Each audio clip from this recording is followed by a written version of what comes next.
Alrighty then, we back. Goodfellas Sports TV. Told you guys it's gonna do a stream Friday. Yesterday was just the spur of the moment thing, and we're gonna talk about the fights we got coming up. Even Eubanks and Korobov. Talk a little bit about AJ and Joshua too. Charlo, Jamal Charlo, taking on Dennis Hogan. Like I said, we're gonna also talk a little bit about let me try to fix it a little bit. 1 minute. We also gonna talk about Eubanks and Korobov as well. So just give me 1 minute. We'll get right into it. 1 minute. But salute to everybody coming up in here. Also, Chris Eubanks said that he said that give me 1 minute. That Canelo was dropping his middleweight super WBA title. So that's something also to talk about as well. 1 second. Do me a favor, share the video somewhere on social media or the boxing fan or a boxing group, whichever is more convenient. And then we'll be starting in 1 second once I fix that. And I did fix that. Samuel Betts, Ball Game 15, salute. Andre Harris, Low Key T, salute. Appreciate it, man. Let's get into it. Let's be thorough. Remember, you always can donate PayPal, Cash App, Super Chat. Appreciate Cash App and PayPal better because I get that directly. So shout out to everybody that do that. In so many ways we could start this stream. I guess we could start it go in order. We could talk about Andy Ruiz and AJ. He said, "Don't compare yourself to Andy Ruiz at 283." At the end of the day, you got the same body type. If Andy Ruiz was to lose, like it's like 5 different body types. I don't know about heart, but if Andy Ruiz was to lose 20 pounds, real shit, they showing LeBron traveling. That shit was funny. If Andy Ruiz lose 20 pounds, it look like 40 or 50 pounds off the average person. You know what I'm saying? If Andy Ruiz to gain 15 or 20 pounds, you really couldn't tell. That's what I mean by, we got similar body types. You know what I'm saying? Some people, they put on 5 pounds, it looked like 10 or 15 pounds. Like if Deontay Wilder was to get up to 230, if he could, he look like he was like 250 or 240. So it's different body types. Some people, some people got similar body. Some people just got not the same, like as far as like just genetics. Not I'm gonna say genetics, just how it is. You know what I'm saying? It's just how it is. You can't really judge the book by its cover. I know we had a dude in school, in college, and he this dude had to be, I don't know, man. That dude had to be every bit of 240, 250. He was out running dudes that was weighing 187, 170. So it's a body type of thing. Similar dudes got similar body types. Some dudes will put on 10 pounds and it look like 10 pounds. Some dudes put on 10 pounds and it look like 20 or 30 pounds. Andy Ruiz just got that build. You know what I'm saying? Ruiz body type is called fat. You could say he's fat and lazy and don't work at his body type, but if you see him work when he did the shuttle drills where you get the little, I forget they call them, they do the football players do the footwork, ain't no doubt in my mind. If Ruiz is fat, I remember they calling Tony Bellew fat before the David Hay fight. Which one was it? Did they fight twice? I believe they was calling Tony Bellew fat, and David Hay. They was like, oh, David Hay, all he do is stay in the nightclub. But David Hay body was chiseled up. But Tony Bellew came in there, some water weight on his stomach line. He knew he wasn't cut up like David Hay, but he went in there and he had better stamina than David Hay. Francisco, salute. He had better stamina than David Hay. So just because you cut up or you leaned out, that don't mean you in better shape. You know what I'm saying? That don't mean you in better shape. So I know that's what people want to talk about is about the weight. And keep in mind, Andy Ruiz had a wife beater on. He had a sombrero on. He had his joggers on. So he had his clothes on too. So with the calibration of scale, we seen dudes. Sean Porter cut his hair, and he lost what, 0.2, 0.3 pounds. So a lot of times it's the calibration of the scale. So Andy Ruiz probably, to that scale, he probably put an extra 5 to 7 pounds on by having all that shit on. So in actuality, Andy Ruiz was probably like 176, 175. And then again, Andy Ruiz also said, Timothy Grant, salute. Andy Ruiz also said that he ate lunch, he ate breakfast, lunch, and dinner, and he drank fluids like it was a basic day because they weighed in so late over there. So this wasn't a situation where at midday, where your body is the strongest, you know what I'm saying, your body is at its absolute strongest, and you ain't ate nothing yet, or you ate a light breakfast and he hopping on a scale. Had he did that, Andy Ruiz should probably be 270 or 268. So I did the video. He like I said, he said he ate like he regular eat. So shit, Andy Ruiz probably still 268. Andy Ruiz probably really still the same way once you think about it. Because he fought AJ, they weighed in about what, 1 p.m. Eastern Standard Time?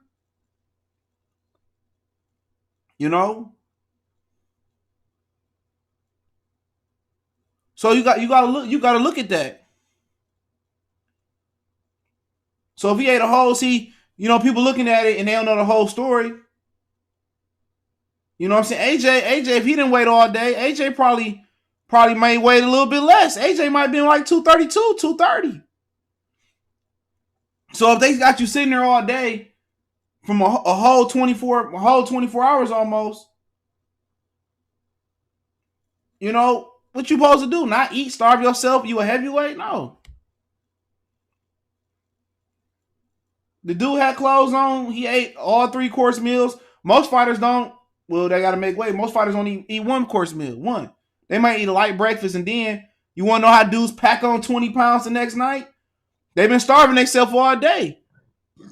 So when you start a body, you know what I'm saying, and you deprive it of things it need, once you eat, your body going to put all that, your metabolism going to speed up, you're going to be eating. That's how these dudes put 20 pounds on. Andrew Ruiz probably put 10 pounds on. Just eating it and waiting for the weigh-in. Should no weigh-in be heavyweight or not? And they had a ton of heavyweights on here. If they had dudes that had to make weight for this fight, a lot of dudes may have missed weight. Or a lot of dudes might have been sick. They only been over here for about 2 weeks. So if this was like a welterweight clash or a middleweight clash or a featherweight clash, you might have some dudes that would have missed weight. For sure, you would have had a lot of dudes miss weight. Or it'd have been extremely dangerous. So if he said it was true that he had to wait all day, he ate breakfast, lunch, dinner, and drunk fluids on like a daily routine. Dude, this dude really was probably only what he weighed in last time with his clothes being on too. So to me, the weight ain't a big thing. For me, what's worse is how AJ looked. AJ looked like a dope fiend up the street. Real talk. AJ looked like a dope fiend up the street. For real. AJ looked like a crackhead. AJ looked bone dry. Ain't no point for no heavyweight to look bone dry. Definition all gone. All the abdomen muscle, the cuts in the abdomen is gone. Y'all need to be asking the question. Everybody asking the wrong question. What about AJ? Just because you lose weight, it don't mean it's going to have a positive effect. Please, somebody tell me. What's up, Wood? Salute. Y'all go subscribe to Wood. Funniest channel out there. Somebody tell me this, dog. Somebody tell me this about. Did that weight loss help Luis Ortiz, dog? Because that fight looked like the same fight, and he got knocked out faster. To me, he wasn't no faster. and his stamina failed him even quicker. And he dropped 10 pounds or whatever he dropped, around 10 pounds, just like AJ did. So just because you lose weight, it don't mean it's going to be beneficial. Dudes think because they go vegan that it's going to help their performance. He was 40. At 40, 50, 60, 80, 90, it doesn't matter. It don't matter. Just because you lose weight, it don't mean you're going to perform at peak performance. Look at AJ. AJ look like y'all seen that meme where they had like LA Fitness and this boy looked like somebody took his soul, little light-skinned fake Delonte West. Come on. AJ look hella weak. He look hella drained. So is he gonna be faster? And then it's no point for no heavyweight to look that dry and lethargic. I'm telling y'all, just because you cut weight don't mean cardio gonna be there if you don't train right. He said, my point, you can't change at the end of your career. Bullshit. How old was Bernard Hopkins when he officially moved to 75? When he fought, I don't know who he was jumping up to fight. Was it Antonio Tarver? I don't know who the fuck Bernard was. And he hired old boy to get him ready.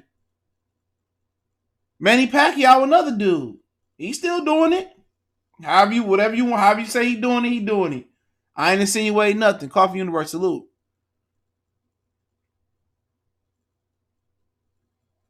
Come on. AJ at the end of his career, possibly. AJ at the end of his career, possibly, if he don't win tomorrow. Everybody know he gonna quit. Everybody know he gonna quit if he lose tomorrow. Come on, where he gonna run to? Even if Deontay say, I'll fight you after I get done beating Fury, he ain't taking that fight. Come on, you look at that dude's body and tell me that he look healthy. Anthony Joshua. Lucci Polo, salute. I'm just saying, if Anthony Joshua win tomorrow, makes me no difference. Tell me he look healthy. Tell me he look healthy. Tell me if AJ look healthy. If I said Dillian Whyte, my bad. And tell me if AJ look healthy, dude. Go look at his picture. Abdomen's all gone. He looked drained. Even when he was smaller, when he fought Dillian Whyte, his body had more color to it. So did he cut weight the right way? Did he? Looked like somebody made him lose all that weight. He looked exactly. It's a proper way to do it. It's a proper way to do it. He may come out faster. He may come out stronger. He may come out more confident. He may not. Y'all can say whatever y'all want to say about Luis Ortiz. Didn't help him. Didn't help him. So I'm more concerned about Anthony Joshua and his body type. Because last time Anthony Joshua been as high as almost 260 in his career. And one time he got up, he lost a little bit of weight, he got down to 245. He said he didn't feel as big or as confident or something. So I mean, like I said before, me looking at that body, Ricky, salute. Me looking at that body makes me, if I'm Andy Ruiz, I'm going right to the body. My first punch is probably going to be a stiff jab to the solar plex or a stiff jab to the pit of the stomach. And I'm not even, if I'm Andy Ruiz corner, I'm not even saying go upstairs. AJ ain't looked right since he lost to Vladimir Klitschko. I wish people keep it real. AJ ain't looked right since he lost to Vlad. No, I ain't going live for the fight. I doubt it. AJ ain't looked right since he lost to Vladimir Klitschko.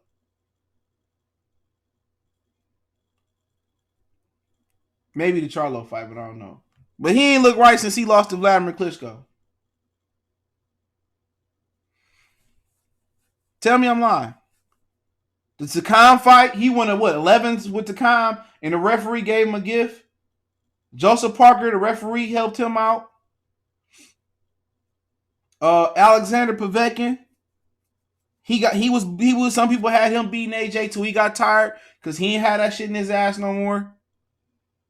Ever since people forget Vladimir Klitschko, one of the biggest punchers in heavyweight division. He definitely somewhere in the top 10. At the end of the day, y'all, that's what y'all UK people gonna say. Oh, Ruiz getting stopped. If he gets stopped, he gets stopped. He gets stopped. That is what it is. But ain't no denying AJ don't look all the way there. It ain't no denying. Ruiz was a better fighter the first fight. It wasn't no fluke. If AJ win, it's more likely going to be on the scorecards. And then if I had a second preference, is AJ win, it's going to be more likely a George Groves and a Carl Froch ending. They're going to stop the fight, or like Derek Chisora and Malik Scott, they're going to stop the fight prematurely. So Andy Ruiz, like, we will be talking in the dressing room. Like, we will be talking about taking knees. We would be talking about punching back when he got us on the ropes, fighting back. They going to try to, LA-12 salute, they going to try to take it from him. That's how they going to do it. Either they going to jive him on the scorecards, or they going to do a phantom stoppage. I've seen them do it in the UK before, and I know it's supposed to be a United States commission. I don't know which commission is it. But I've seen them do it before in the UK. Derek Chisora and Malik Scott. I've seen it before. And guess what? People will be outraged for a minute. It's a fake outrage. Oh, Andy Ruiz won the fight. Guess what? Where's the jurisdiction at? The Nevada State Athletic Commission told Eddie Hearn that they might not renew his license. Guess what? Over Chavez Jr. Guess what? He's still doing Chavez. He's still doing Chavez and Danny Jacobs in Arizona. So Eddie Hearn don't care about no commission or what no commission got to say.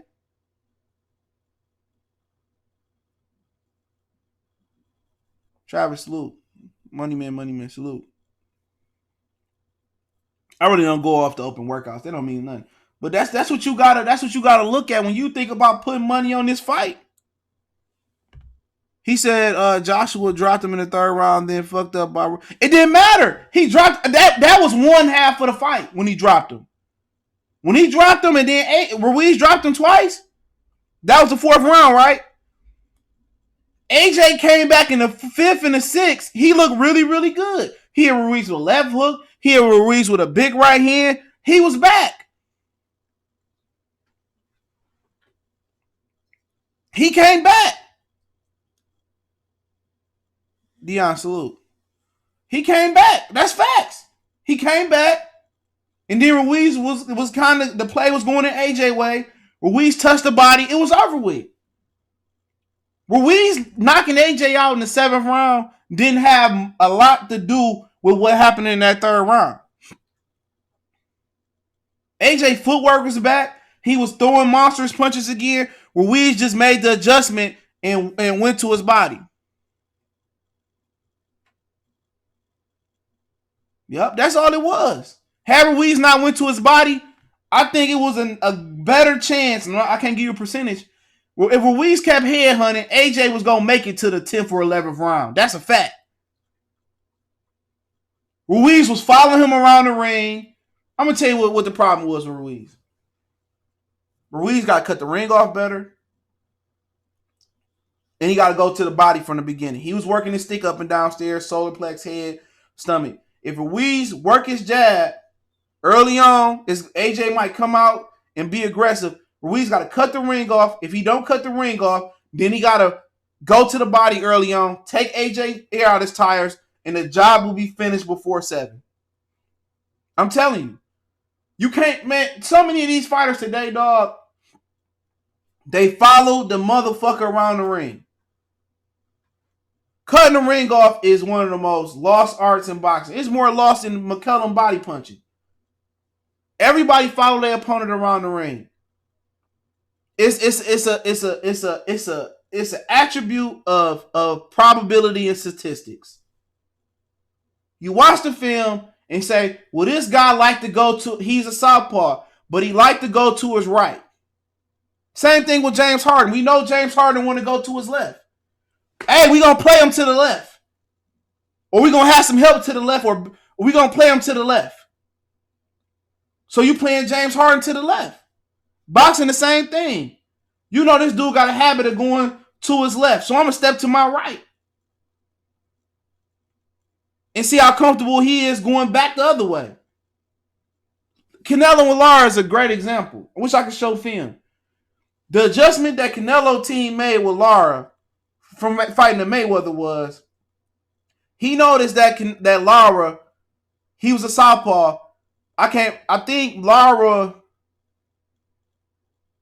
was going to his right. Canelo would lay the left hook out. He would anticipate Lara rolling to his right. He know Lara would go, Lara would, do his little 1-2, and Lara would go to his right.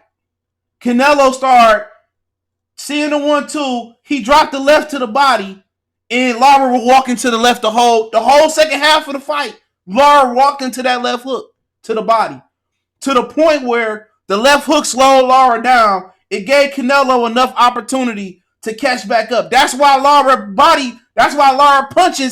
punch output went down. Go back and watch that fight. Canelo laid a trap for him. He said, I ain't got the feet to keep up with him, but we load this on film. When he shoot his 2 shots, he roll out to his right. So when he roll out to his right, we gonna drop the left hand to his body. And Lara walked into that shot the whole night. Cutting the ring off is probability and statistics. Same thing in the NBA. Hey, we know LeBron ambidextrous, whatever the fuck they call it. He go right and left. But, hey, the statistics say if you make him go left, it's a better chance he miss it than make it going right. So you play him, you make him go left and just play the odds. Same thing with cutting the ring off. You step where do the film tell you he gonna step to, where he not comfortable to, and we go out the other way. You drop something there. It's boxing. It's odds. The same way you play the over and under. But so many of these fighters, they follow these guys around the ring. If you follow a guy around the ring, you ain't gonna never catch up to him until he get tired. And do you really want to play the Alder Alvarez versus Kovalev 2 game? Because some fighters, once they set the rhythm, once they get in the groove, it's hard to break a Mayweather out when he get in the groove. It's hard to break a Kovalev when he get in the groove. Those guys, and what Alvarez did, he allowed Kovalev to get in the groove. Jose, salute. You allowed him to get in the groove, so Andy Ruiz can't do that tomorrow neither. Andy Ruiz can't say, okay, we're going to take the first 6 rounds off. I got to say it because it's happened before with Alder Alvarez versus Kovalev 2 fight. Oh, we know AJ going to get tired, so we're going to take the first 6 rounds off and then we're going to drain AJ in the 12th. Well, most fighters, if you let them set the pace up and get into a rhythm and you try to break the pace of the rhythm, they in the groove. Mark Pinkerton, salute. They in the groove. You can't break it. So if Andy Ruiz think about, I'm just going to apply pressure like Alvarez and take shots and catch him on the glove and slip, man, he better come out guns blazing. Brown go 1, salute. He better come out guns. If he do the Alder Alvarez, he's a fool. But Ruiz got to cut the ring off and or go to the body. And when them hands drop the overhand right over the top. AJ holding his lead hand down low. Take advantage of that with a left hook to the body. Come over the top with the right. AJ got decent speed than more than I gave him credit for watching that fight over again. But once stamina drop off, his reflex is gone. Same thing Wilder did. People say, oh, Wilder don't have no IQ. And he a frustrating dude when you watch him. Wilder ain't got no IQ. No Pistons on playing the Pacers. See what they do. They're like, Wilder ain't got no IQ. You be like, okay. Wilder sat there. He let the first time he really got Ortiz on the ropes, he turned him, set him up with a triple jab, then dropped the right hand. You know what that happened? Ortiz got relaxed. He was tired. And I noticed 2 rounds before that knockout happened, he was breathing out his mouth. He got tired. Ortiz had every opportunity to hurt and drop Wilder. Once again, he headhunted. He didn't go to the body. He allowed Wilder to escape out the side door on the ropes. And when you keep somebody like Wilder around too long, he's dangerous. He didn't make the proper adjustment. Had Ortiz shot more power punches to the body, maybe it would have took Wild gas out of Wilder tank. Ruiz got to cut the ring off, go to the body, and set a monstrous pace. If you AJ, like I said before, AJ got to be on the front foot. AJ, you could say Ortiz was 50 years old. AJ didn't fight him; he ducked him. Or Eddie Hearn signed him to duck him from AJ. Dillian Whyte is a fat fuck. He's a cheat. Come on, Dillian Whyte just fought that old man, Lucas Brown. That nigga about 100. Come on, he fighting Watt. Come on. Tyson Fury, he could have fought Luis Ortiz instead of fighting Tom Schwartz and Otto Wallin. Why didn't he never fight him? Come on. So come on, all them dudes or Dillian Whyte crying about a title fight. If you fought Ortiz and fought your title eliminator, you would have been the mandatory. If he would have fought Dominic Breazeale last December instead of fighting Derek Chisora, he would have got a title. He would have fought Deontay. He would have got slept by Deontay Wilder. They can say whatever you want to say about Luis Ortiz. Vladimir Klitschko paid him to step aside. Don't forget that. They finessed Ortiz out of that fight. Ortiz stupid stuff let Vladimir Klitschko fight AJ for the belt. That was his belt to fight for versus Vladimir Klitschko. Vladimir Klitschko ducked Luis Ortiz. This is facts. He ducked him. What? I don't care if Dillian Whyte clear. He dirty. You can keep saying all you want to. He dirty. Ortiz, they ducked Ortiz.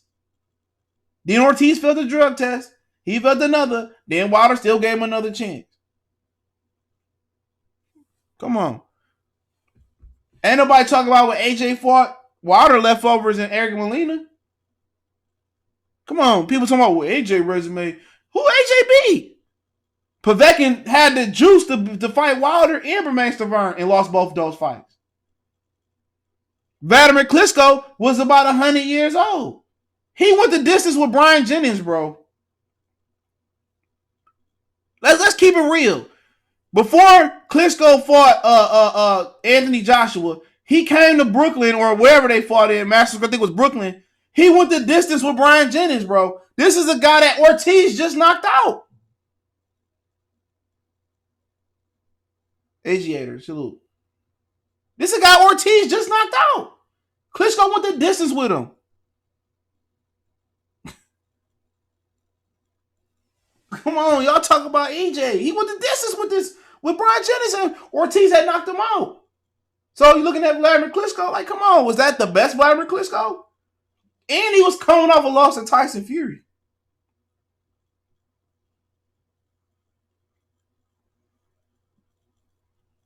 And he coming out, the best fighter is Josh Taylor in the UK. But then, and he was coming off a loss. And people act like that was the best Vladimir Klitschko they ever seen. It was to the point where I thought Vladimir Klitschko got paid off not to punch. Because all he had to do was what Andrew Ruiz did is move his hands. He would have knocked out AJ. What? Cut the fuck out of here. Dillian Whyte would do better than Luis. He going to sleep. He went life and death with Joseph. He went life and death with Derek Chisora, bro. Twice. He lost to Derek Chisora the first fight. Are y'all serious?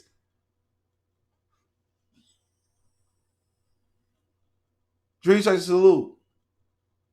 Derek Chisora, come on, bro. Yeah, Oscar Reed was KO Brian Jennings, well, he was getting outboxed for the majority of the fight, but at KO. Come on. Imagine before I get done talking about AJ and them for right now. Imagine if Wilder, I'm hating. Imagine if Wilder lost to Andy Ruiz, bro. In the same fashion Anthony Joshua lost to him. Who would be saying Wilder would beat him? Nobody. Come on. Fury a cokehead.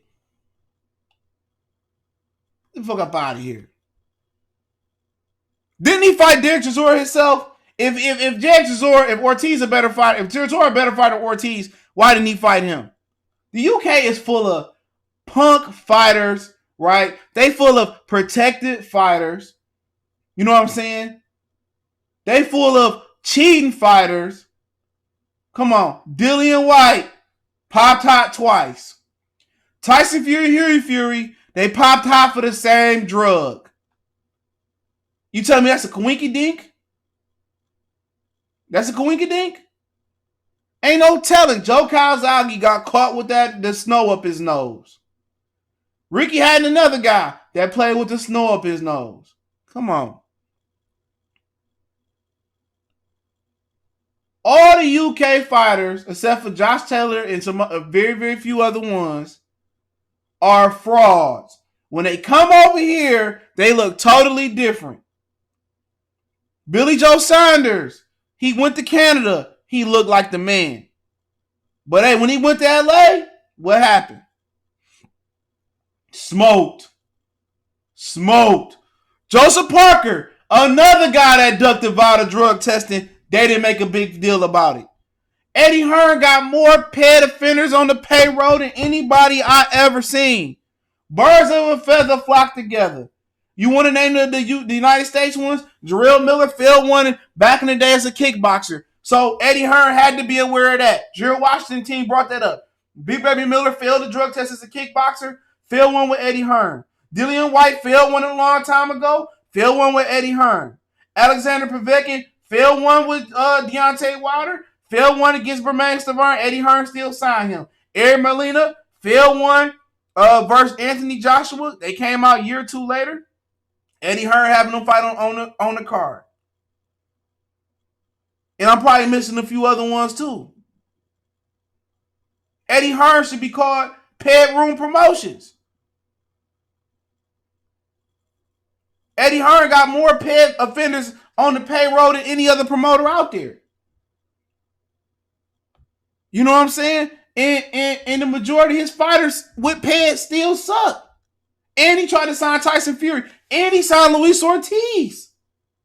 Don't forget, Luis Ortiz was a matchroom fighter coming off a failed ped test. Greetings, cause salute. Hey, hit me up tomorrow, bro. I don't know, probably about midday. Hit me up tomorrow. Come on. So, and then Eddie Hearn is probably about to sign Canelo Alvarez to matchroom promotion in 2 fights sometime next year. That's all I'm saying. That's all I'm saying. They over there juicing and they still can't fight. When the last time a UK fighter topped the boxing world? Maybe Lennox, but he really from Canada and Jamaica. Come on. When?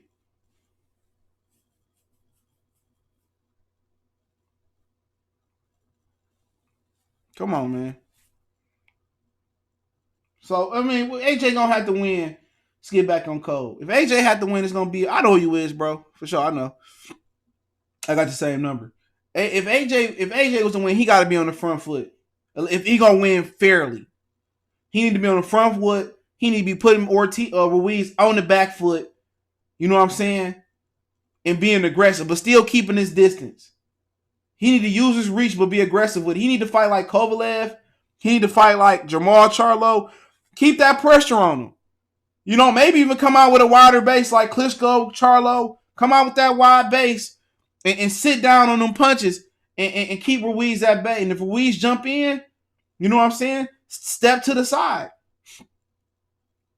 and fire again. Or you know what you do what Klitschko did? You smother, you hold him. As soon as he get in there, you hold him. You measure him. You know what I'm saying? And you keep that pressure on him. Don't let Andy Ruiz fat ass get no momentum coming forward. That's what he gave Andy Ruiz confidence by boxing and moving from Andy Ruiz. He allowed Andy Ruiz to get leverage on his punches.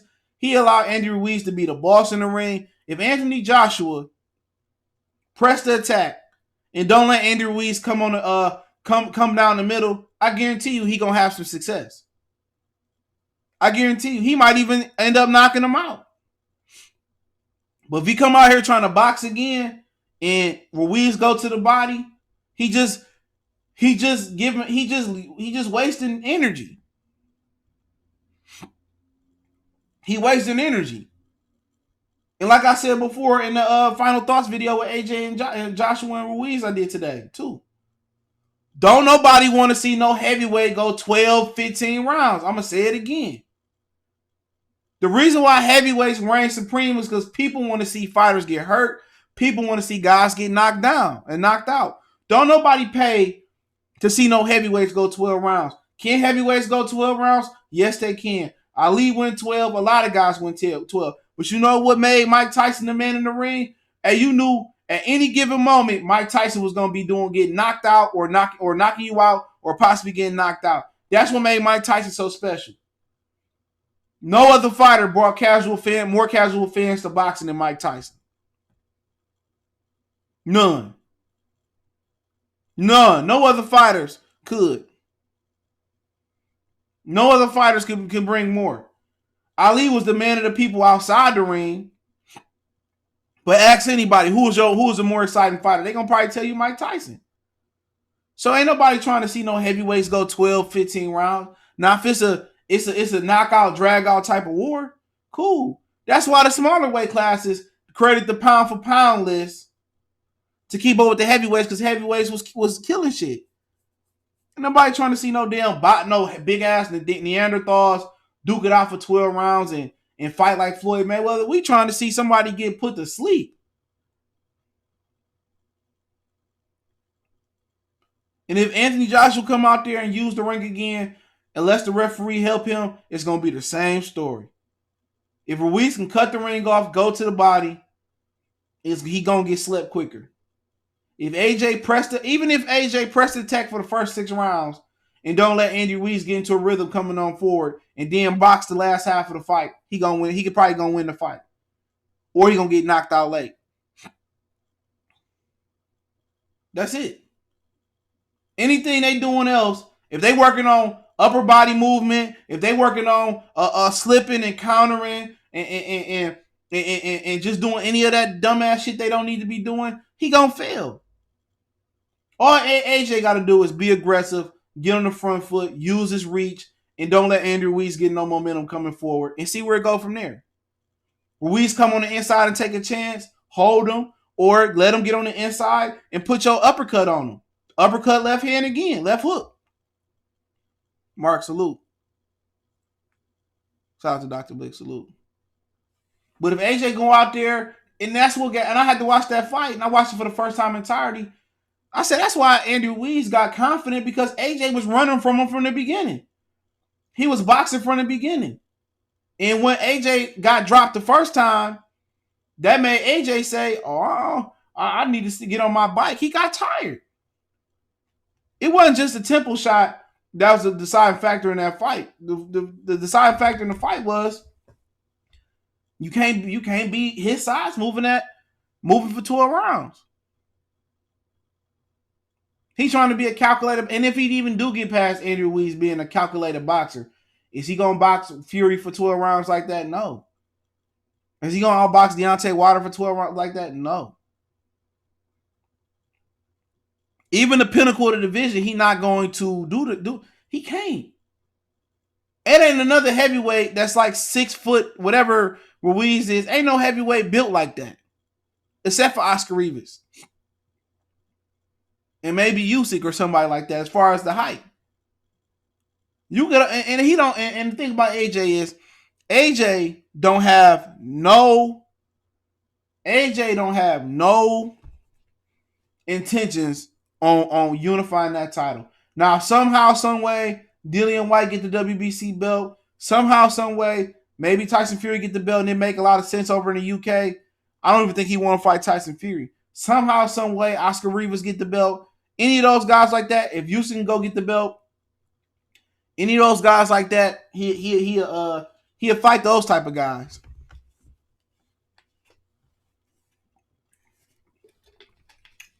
He'll fight those type of guys. But if AJ be on the front foot, be aggressive early on, set the tone with his power, and he got pretty good speed too. Last time I seen him in that fight, and he might even knock out Ruiz early. Or he might even get his respect. But if he sit there and box, only way he gonna win is with the help of the refs, a premature stoppage, the help of the ref, and the help of the judges. That's it. But other than that, I feel that Ruiz should stop him in 7 again, if not earlier. But I wouldn't bet on this fight because I don't trust them in Saudi Arabia. I don't trust the judges. I don't trust the refs or nothing like that. Andy Ruiz weight, it don't bother me right now. You got to see the fight, but the weight, I don't think it bothered me. I'm more concerned about AJ psyche. I'm more concerned about AJ physique, and we'll see what happens Saturday. But I like Ruiz in 7 again. But I had a whole video though. But let's talk about Jamal Charlo and Dennis Hogan. It seemed like if it's true what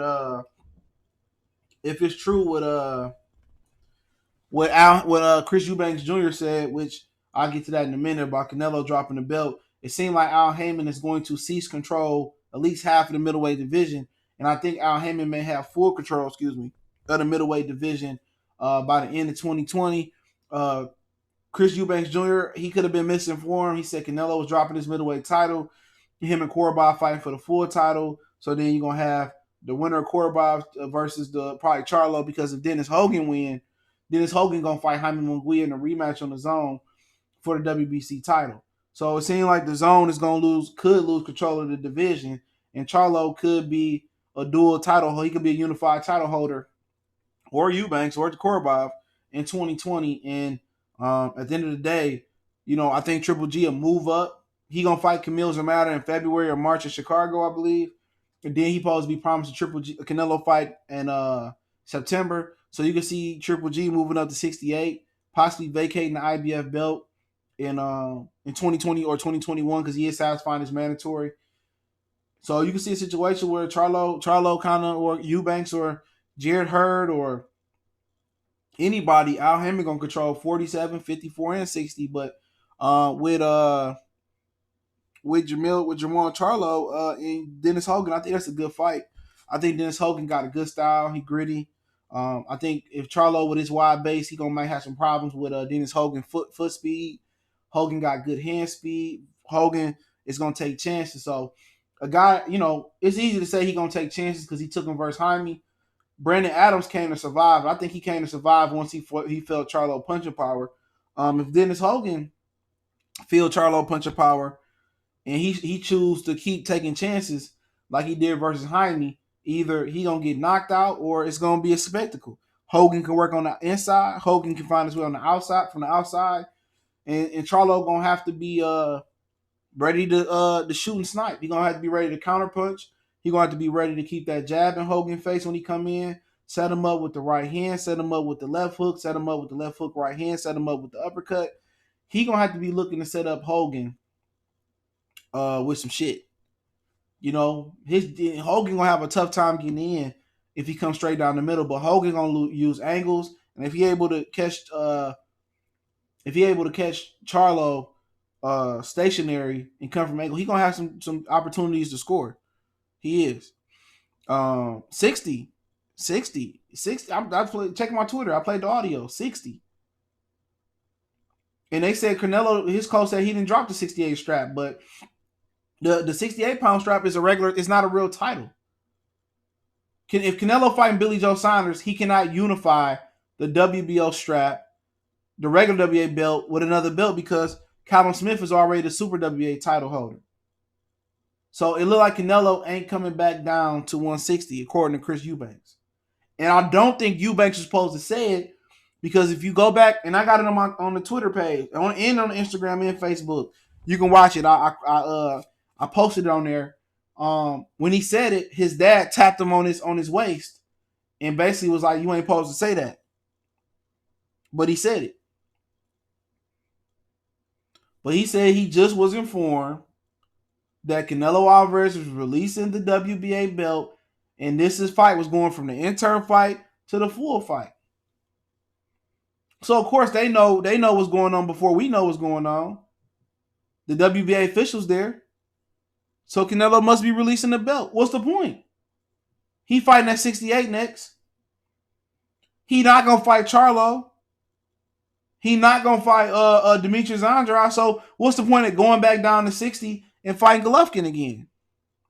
He the regular champion. The regular champion, Ryota Murata, the regular champion don't guarantee you the super champion. At the end of the day, why not he not letting him? He fighting. The next fight he fighting is Billy Joe Saunders. That's at 68.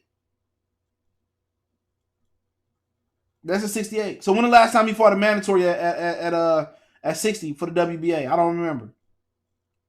He won the belt versus Golovkin, right? When the last time he fought a mandatory? He fought Rocky Fielding. Every 18 months as a Super WBA champion, you got to fulfill your mandatory. So he fought, I don't know when the fuck he fought Golovkin. I can't remember. You know? He fought Golovkin, what, 18 in September? Or something like that? I can't remember he fought Golovkin. I can't remember when he fought Golovkin, but I know he fought Rocky Fielding. He fought a unification versus Danny Jacobs, and he fought Kovalev. So the WBA mandatory is up. So what is y'all saying? I know Chris Eubanks Jr. wasn't supposed to say nothing because I can tell by the way his daddy tapped his waist. But they probably gonna be it's probably gonna be for the full title after the fact, like Patrick Teixeira.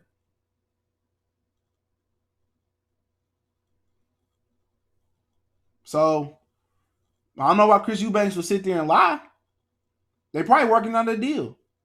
So Canelo was never trying to unify the division. Let's just get that out of here right now. Canelo was never trying to unify the division. He never wanted to unify. He didn't unify 54. He was never fighting Jamal Charlo. He was never fighting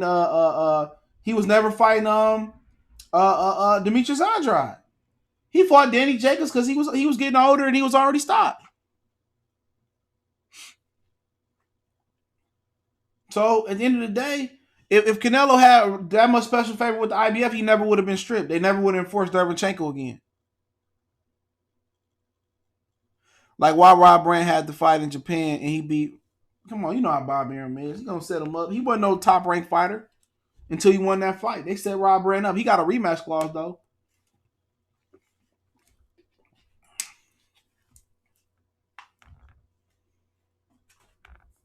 So at the end of the day, Canelo probably moving up to 60. It don't make no sense to go to 75 and come back down to 60. He gonna Roy Jones himself. So it is what it is on that tip. But for Canelo, if they is doing it, then Al Haymon gonna control the division. So either Triple G gonna unify with Demetrius Andrade, which that ain't gonna happen after he loses to Canelo again next September, or Triple G gonna stay at 68 and be an opportunist too.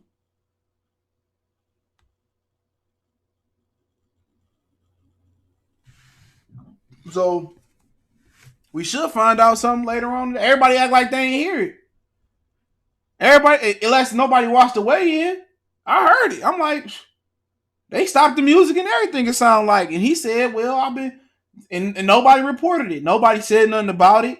Nobody made a video about it or nothing. I was just like, "Shit, I ain't gonna make no video. I just talk about it on the live stream." People saying, "No, he talking about the 68-pound belt." No, he not. I know exactly what fucking Eubanks said. Eubanks ain't fighting at no 68. Eubanks is fighting at 160. Ain't no point of chasing Canelo. Why? Why did Charlo got to chase Canelo? Obviously, he don't want to fight them. Demetrius Andrade on the same side of the street as him. They don't want to fight him. So I wouldn't be chasing no Canelo Alvarez. Canelo Alvarez is an opportunity, the biggest opportunity I've ever seen. For real. Real talk. Jeff Horn win over Manny Pacquiao is better than anything Canelo did in boxing, victory-wise. Real talk. In my opinion.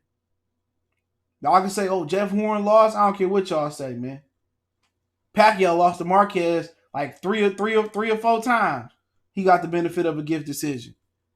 Jeff Horn got the best victory, got the better victory over Canelo. I mean, better than Canelo. Who Canelo really went out there and beat by? Everybody critique Jeff Horn and, oh, Jeff Horn, he didn't really beat Pat. Man, shit, you can make the case Trout. You can make the case about Cotto. He got smoked by Mayweather.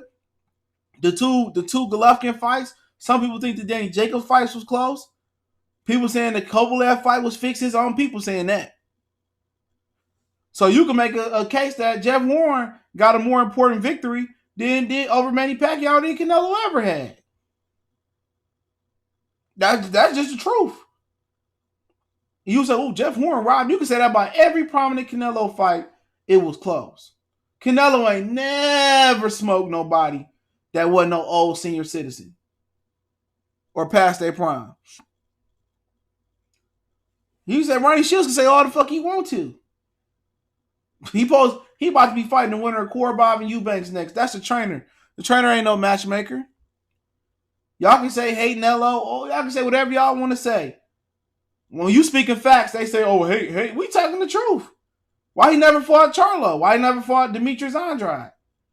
Why when Demetrius Andrade held the WBO middleweight title, he didn't want to fight. He sat at 155.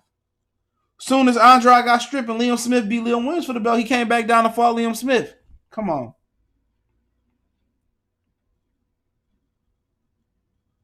Canelo been getting gifts. This is why Canelo don't. That's why hardcore boxing fans don't respect Canelo. Outside of y'all, these Mexican Americans. That's why Marquez or Nacho don't respect him.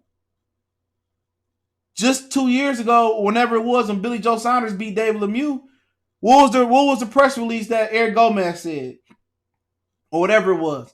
He said that Canelo don't have interest, I'm paraphrasing, in fighting Billy Joe Saunders. He don't like his style. He already fought that style in Lara. When Billy Joe Saunders went out there and smoked David Lemieux and tap danced around David Lemieux for 12 rounds, Canelo didn't want no smoke. But as soon as Canelo, I take questions at the end. Soon as Canelo seen Billy Joe Saunders in LA slow down, when he won the title, he looked trash. Soon as he seen Billy Joe Saunders starting to look trash, all of a sudden he want to fight him. Oh, I'm fighting Billy Joe Saunders. They got in the camp. Oh, he seen Callum Smith look bad versus John Ryder. I want to fight him. Come on. Canelo be fighting dudes after they look bad. Most Mexicans don't fuck with Canelo. Not the real hardcore boxing fans. They don't. They know what's up. Ain't no fake narrative, bro. What's fake about Canelo not fighting Demetrius Andrade when he had the WBO belt? And Demetrius Andrade got stripped and Liam Smith got it, and he fought Liam Smith and came back down to 54. What's fake about that, bro?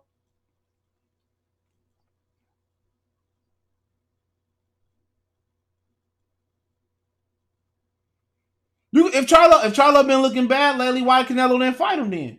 Why he get stripped? Riddle me that. When Demetrius Andrade had the 54-pound title, why Canelo duck out at 155?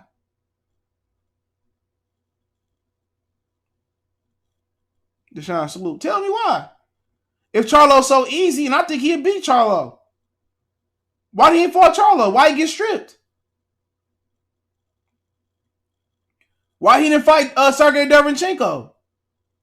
Why was Eddie Hearn able to pay Derevyanchenko more than Canelo was willing to pay Derevyanchenko? Why? Why Canelo and blames it on Roberto Diaz? He ain't never want to fight Derevyanchenko. That was a joke. Don't matter. Charlo said he come over to the zone. Come on. Don't play, oh, he with the zone. So you just gonna give your belt up? Make him an offer. The same way you made Rocky Fielding the offer. Come on, the same way Canelo was on ESPN. I mean, Kovalev was on ESPN. Kovalev wasn't no DAZN fighter.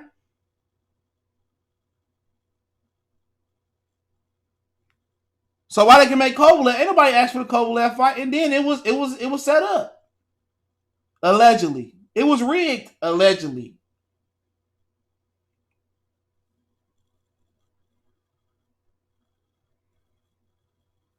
Don't change the subject. We just talk, we just keeping it real. This the face of y'all country, a fraud. But it ain't the first time. Chavez, biggest fraud out there. It ain't the first time. Oscar De La Hoya, so many gift decisions. All them Club then Eric Morales fell a test. Come on. Y'all ain't been like, come on, what? Finito Lopez, Salvador Sanchez.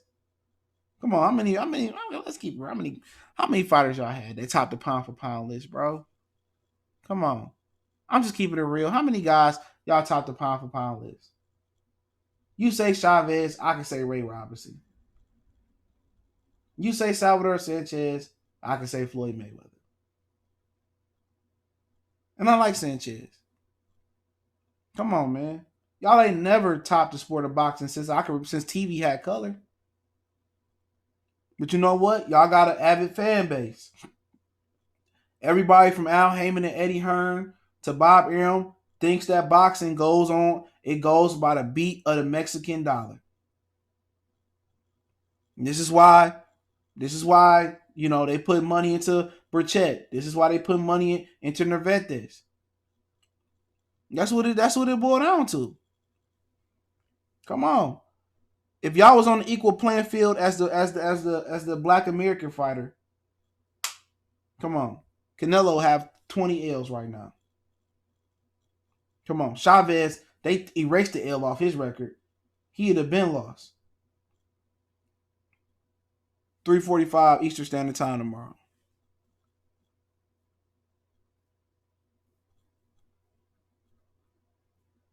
I ain't disrespecting y'all fighters. I'm just keeping it real. You can say, oh, Roy Jones failed the drug test. James Toney failed the drug test. Mayweather had some drug tests they didn't unveil. You could talk about Aaron Pryor's black bottle. You could talk about whatever you like to talk about. I'm not going to boot you. I'm just keeping it real. Mexican boxers are a product of them saying Mexican fans support their boxers. That's it. If we was on the even playing field, come on. I'm just keeping it real. If we was on the even playing field,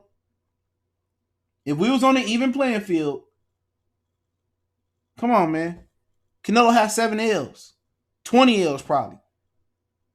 Y'all fighters get special treatment because it's believed around the boxing industry. Look at Cinco de Mayo. Look at Mexican Independence Day holiday. Why did Floyd want to follow them holidays? That boxing is predominantly a Mexican sport. That's it.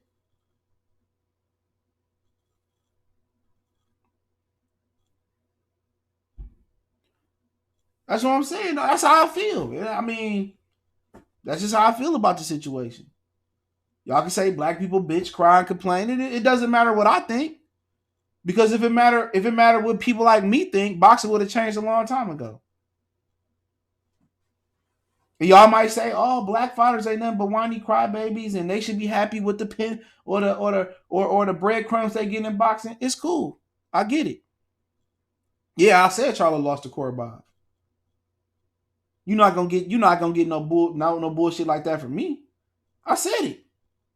I said Canelo beat Charlo. I said all of this. So come on, he lost to Korobov. I said it before and I said it again. You know what I'm saying? That's just how I feel. Now, do the Mexicans got some dog ass fighters? Yeah, Marquez. Barrera. Like I said, I'm a fan of Salvador Sanchez. I was a fan of Gilberto Ramirez before Top Rank messed his career up. Go back and look at some of my Oscar Valdez videos. This is one of my favorite fighters before Top Rank messed him up. Jaime Munguia, got a lot of videos talking good about him. And I still ain't shitting on Haymon. Nerventes, I come out there and support Nerventes. He fighting this weekend. I said he the only one that probably can beat a UKAD down there. Juan Estrada, I talk about him. So I talk about everything. When I was talking about somebody asked who my favorite fighter is, I was like, a few favorite fighters is shit. There was more than black fighters. Wilder, Nerventes, Inouye, you know, a lot of different fighters, man. I support Mexican boxing, but let's keep it real, dude. Y'all dudes got a lot of privilege. If white privilege was if it had the equivalent in boxing, it'd be Mexican privilege. Until we see white privilege again in boxing, which it ain't no white American fighters that do boxing. They playing lacrosse, they playing ice hockey. You know what I'm saying? I mean, whatever they doing. I mean, baseball, they a little bit in baseball, but you don't have the Gary Cooneys, the Rocky Marcianos no more, or shit. The last white fighter we seen was what, like Joe Smith Jr. from America, Jason Litzum. We ain't seen him since Adrian Broner knocked him out. So you don't have a white fighter no more. Now, if we had the white fighter, now you Mexican fans, y'all have something to worry about. If you had the good old wholesome cherry pie, apple pie, white American fighter, y'all have some stuff to worry about. Caleb Plant ain't that. Now, Caleb Plant go over to Bob Arum and they put him in the Steve Urkel machine and he come out like Stefan Plant, you know, Caleb Plant ain't that. He got a jealous hair over with. He got to talk proper. You know, Caleb Plant got a little seasoning salt on him. I'll just say that. You know, baby Joe Messi. Keep it real, it ain't a fight without the brown and black. Yeah, you mean it really not. You can say that, but it ain't a commercial. It ain't a commercial market in America without the white fighter. It's no commercial. It's no commercial platform without the white fighter in America. That's real shit. It's no commercial. Mayweather, Oscar De La Hoya was the exceptions. If you had about basketball, why is NFL so popular? Real talk, why is the NFL so popular? So, because you could turn on and see a prominent white athlete, Tom Brady, Aaron Rodgers, Christian McCaffrey.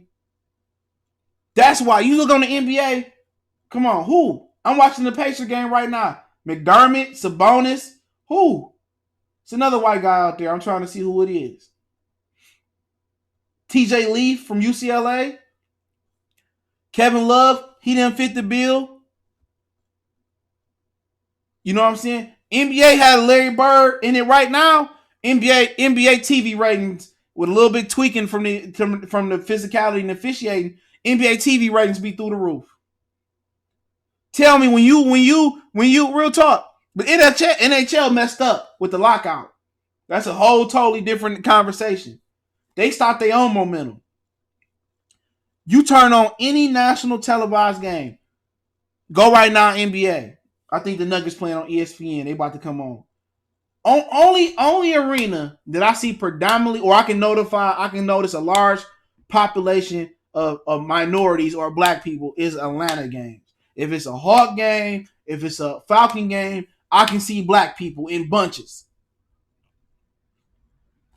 I see black people in bunches. That's just being fact. I look at the Piston game, the majority of people I see is white.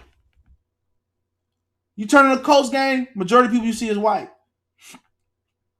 You know what I'm saying? You probably go to LA, but LA kind of look a little bit different because you only really see the bottom, how they be showing the game, and most of the bottom are people that can afford to sit down there.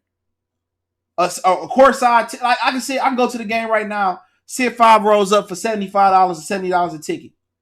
That same ticket price in the Lakers, that's like $7,500. You know what I'm saying? So LA, once you get probably up high stable bill, it's probably a lot of Mexicans, black, white. It's probably a lot of different cultures, but I really can't see. But the white athlete is needed for the commercialization of a sport. I don't know. Luke ain't European. Then what the hell is he?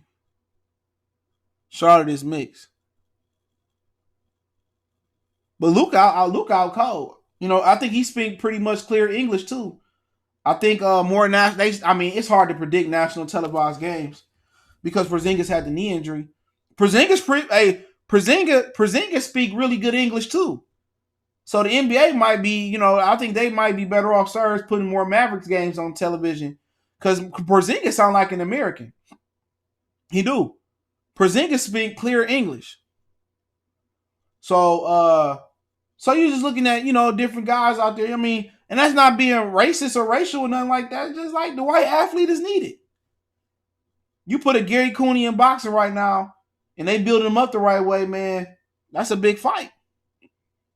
In the UFC, that's another reason why UFC so big is because it's not because John Jones. Some people say John Jones is the best athlete. He not the best athlete or nothing like that. Not that he's just the best. Whatever y'all want to say the best UFC fighter is, but Conor McGregor speak clear English. White people can identify with him. He they athlete. That's why he can come over to America, smash your cell phone, smack your baby mama up, and his passport don't get, revoked or his citizenship don't get revoked. He can smack an old man at the bar. He the face of the UFC. Stipe, he from Cleveland. He started breaking some records and putting some wins together. UFC, white people can see they athletes compete. Cowboy, I mean, what's the dude I like? I can forget his name. He fought on the Diaz undercard. I mean, he fight with a little rhythm. He fought the little Brazilian guy like him. So, you know what I'm saying? So it's just more multicultural. Boxing got at the end of the day, it's hard. Boxing got their Mexican, they got their blacks, they got their Brits, and they got, Asians always come tough. I remember one of my favorite fights, I think it was this decade, was Omar Figueroa and the Japanese guy, Orakwa. That was one of the best fights this decade. I know that was this decade, so it's needed. It's needed. Why do you think they push Tyson Fury so hard over Terrence Crawford? Why they pushing Loma so hard? Because Bob Arum know if I can control the Mexican market and I can get a white star that white people can accept, the ratings gonna go up. But let me give Bob Arum some advice before I get to talk about Marlon and Hogan. Let me give Bob Arum some advice. All right, y'all listen up. This is life advice. When you go looking for the home run, or you go looking for the knockout, we talking about boxing. You go looking for the knockout, you don't never seem to find it. The knockout, the good, the bad, the ugly, the major blessings, finding money on the floor, hitting the lottery. You know what I'm saying? I won a stack in FanDuel the other week. I didn't think I was gonna win a stack, but it came when I least expected. So when you go out there looking for something, like you really trying to look for it and find it, it don't never come. Darren Till, that's what I'm talking about. It don't never come. You know what I'm saying? But it shit come when it least expected. That job offer you was looking for, or you posted your car on the internet and it been 3 months since somebody inquired about it and somebody come with the offer. Good, bad, and ugly things and anything in between and everything all great and powerful, it come when you're not looking for it. C-Dub salute. It come when you're not looking for it. He said minority just don't put sports in the same, put money in, because the minority, it ain't just the minorities. It's just that, a lot of motherfuckers ain't got the money. It ain't cheap going to no football, no basketball. If I go to a Piston game right now, my thing is I park at MGM Grand and I'll take a $5 lift to the stadium and I'll take a $5 lift back. It's $20 to park. You go to a Lion game, it's $30, $40, $50 to park. So you paying $50 to park, right? You paying you taking everybody to the game. You get cheap tickets. So you get $30, $40, let's say $35 after taxes for the tickets. You buy 4 tickets. That's That's 140 plus the park. That's 200. They gonna want food at the game. That's another 50. That's 250 right there. That's half of somebody's paycheck some days. Then at the end of the day, you paying gas. Then they might want a souvenir. Then y'all might want to go out to eat after you done spent $400-$500 on the event.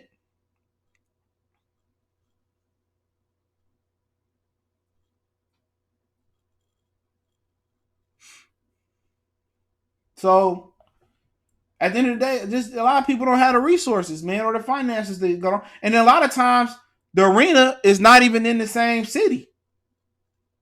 At one point, to drive to Pontiac, it ain't a bad drive for me. You got to drive out to Pontiac. Pontiac's about what, hour maybe, depending on traffic. If traffic good, maybe 40 minutes. Go out to Auburn Hills, right by Pontiac. That may be an hour drive, depending on traffic, depending on the freeways. So you spending gas, so it take a lot of money, dude. In the time of financial crisis, when they don't want to raise minimum wage with inflation, then I mean it's tough. Then if you got kids, you buying clothes, you buying school books, it costs a lot of money. At them prices, you might as well take the kids out of town on a vacation to see a sporting event. But finish on Maul and Hogan, I think it's up to Jamal Charlo. I think Hogan gonna take chances. If he don't get the knockout, I'm highly concerned tomorrow. To be honest, I don't care if it comes with 1 second left in the 12th round. I'm highly concerned.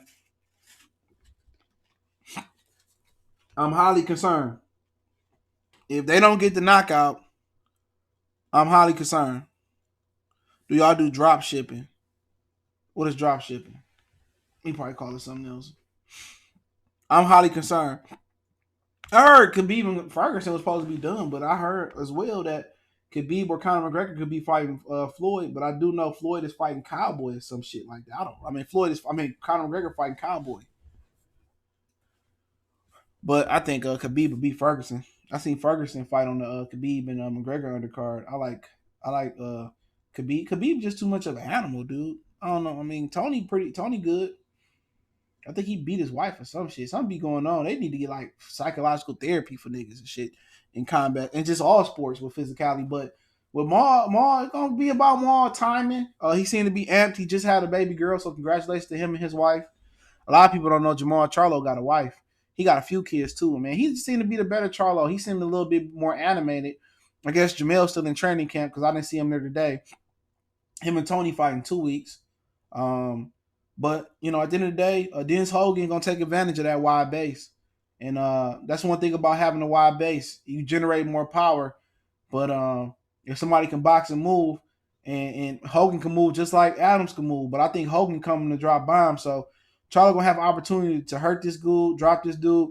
But if I was this dude, I use my footwork and I try to outwork him on the inside, but.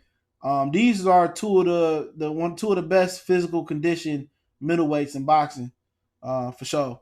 I think Triple G at one point had some straight stamina, but he did get tired versus Canelo, but he kept pushing.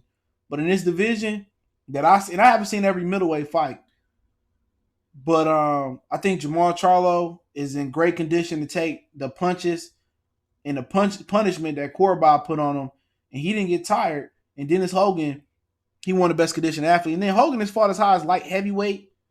He started off as a light heavyweight, fought for the Australian 168-pound title, fought for the Australian vacant middleweight title. So Hogan, he may look small, but Hogan's fought at higher weight classes, obviously on lower level, but he got the style to give Charlo a lot of problems. But Charlo got the opponent in front of him to get the knockout, in my opinion. So I picked Charlo by 11th round stoppage. I think Hogan... if Hogan don't take chances versus Charlo, he kind of do what Brandon Adams did and play it safe. I believe that Charlo power real at 168. You know what I'm saying? But I just don't see him change. He an Irishman by way of Australia. I think he got too much pride. I think he gonna get busted open a little bit. Charlo look energized, but don't sleep if this fight go to decision and it's debatable. I just see Hogan just got a lot of he pesky, he crafty. His footwork is what bothers me. But what makes me more comfortable about this fight picking Mel is he gonna take chances.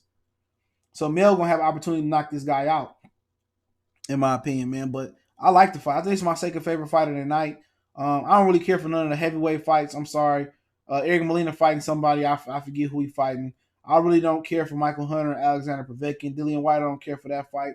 So not saying that they're not good undercards. It's just something that hasn't drawn me to the car to the fights, man. I'm gonna pull up the fight card tomorrow, both of them. But it's just something that hasn't really don't have me excited. But Nervades is fighting on ESPN Plus tomorrow. He fight in Mexico. So tomorrow they ain't updated their list yet. Hold on. They had a fight on yesterday on UFC Fight Pass. All right, tomorrow in Philadelphia, you got Michael Fox, Alantez Fox brother fighting John Orellano. I wonder if they streaming that. I had to ask Corey Lee to ask DC Mike, but they got a card in Philly. So if you in Philly, they doing a card out there. This tonight. My bad. Markel Fox fighting tonight. Tim Costa fighting tonight. If he ain't already fought in Australia versus Jack Brubmaker, excuse me. Trenton Brodenhurst also fought in that card versus David Light at cruiserweight. That's the name I realized. But Felipe Hargrove and Eric Molina, I'm interested in that fight. I didn't know that's who he's fighting. I think I want to see this kid fight, that Felipe Harkovich guy. Dillian Whyte, he can eat a dick. I'll talk about him in a second. Alexander Povetkin. Hold on, my girl texts me. Alexander Povetkin is fighting Michael Hunter. I mean, I pulled for Michael Hunter. Hasim Rahman is in this corner. For those who don't know, Hasim Rahman is the one that what's going on Texas T346. Hasim Rahman is the one that I believe gave Leonard Ellaby his introduction into boxing. Leonard Ellaby was, I think, Hasim Rahman's strength and conditioning coach. So now you see how the Rahmans got into the Mayweather gym, and Luis Arias is cool with them. That's how they got connected with Mayweather. But yeah, that's how Leonard Ellaby got into boxing. So that is what it is. So Ellaby is that's what it is. He said Detroit rap has been and down, please. Detroit rap ain't been no better. It's great right now. Eminem garbage though. Sorry.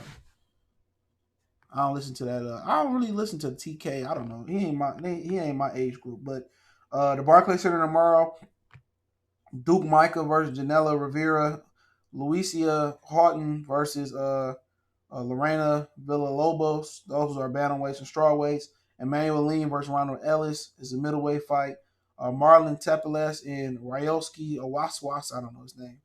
Junior welterweight. It's funny that Korobov Lean and Korobov had a draw, and Korobov get the Eubanks Jr. fight. That just lets you know most people thought Korobov won.